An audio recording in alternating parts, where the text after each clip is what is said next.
c'est une très très très grande perte.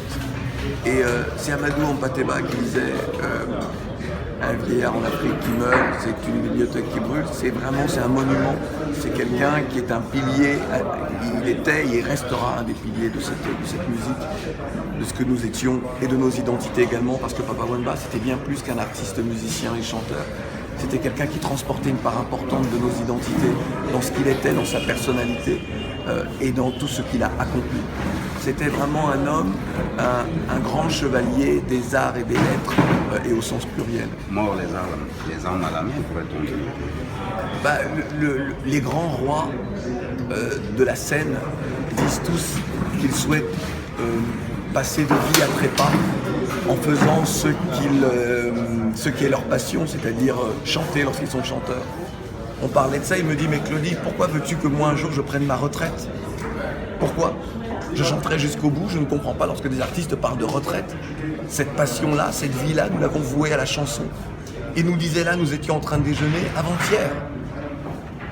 Chez Yves, en famille, avec les enfants d'Yves Zogbo, enfin, on était là en famille, comme nous savons le faire régulièrement, comme nous le faisons régulièrement. Il m'a juste dit, oui, Claudie, je vais jouer tard, j'aurais aimé jouer plus tôt. Je lui dis, mais mon grand frère, c'est l'apanage des plus grands, c'est toi qui dois clore, c'est toi qui dois donner à nouveau l'impulsion à toute cette jeunesse, et c'est toi que tout le monde attend, quelle que soit la génération. Les uns et les autres viennent pour entendre le grand Papa Wemba, parce que tes chansons sont éternelles.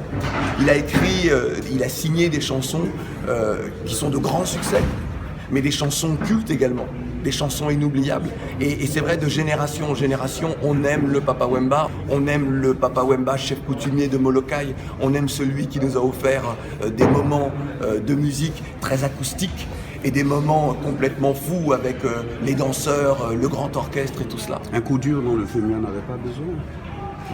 Ce n'est pas comme ça, ce n'est pas cette lecture-là qu'il faut avoir, en disant c'est un coup dur que dont le Femia n'avait pas besoin. Évidemment, le départ d'un artiste, qu'il soit très célèbre ou moins célèbre, c'est toujours quelque chose dans un moment, et il voulait être le Femia.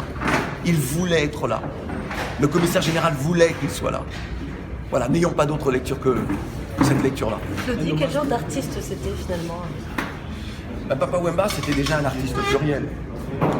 Mais c'était, je crois, avant tout quelqu'un qui transportait en lui, dans sa personnalité, tout ce que l'homme africain est.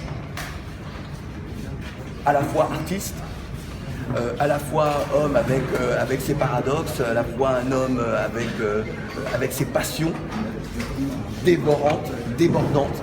Et Papa Wemba était ça. Il transportait en lui toutes nos identités. C'est pour ça que c'était un personnage aussi important et que de génération en génération, eh bien, il a compté dans la vie des femmes et des hommes de ce continent, et pas seulement. Il va continuer à compter pour la musique de ce continent. Ici, on parle d'une légende. Ouais. Mais Papa Wemba était déjà une légende vivante. C'était déjà un personnage totémique.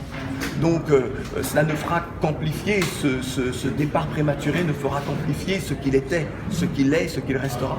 Donc déjà, il était au point de départ d'une aventure extraordinaire, d'une aventure humaine, culturelle, identitaire extraordinaire.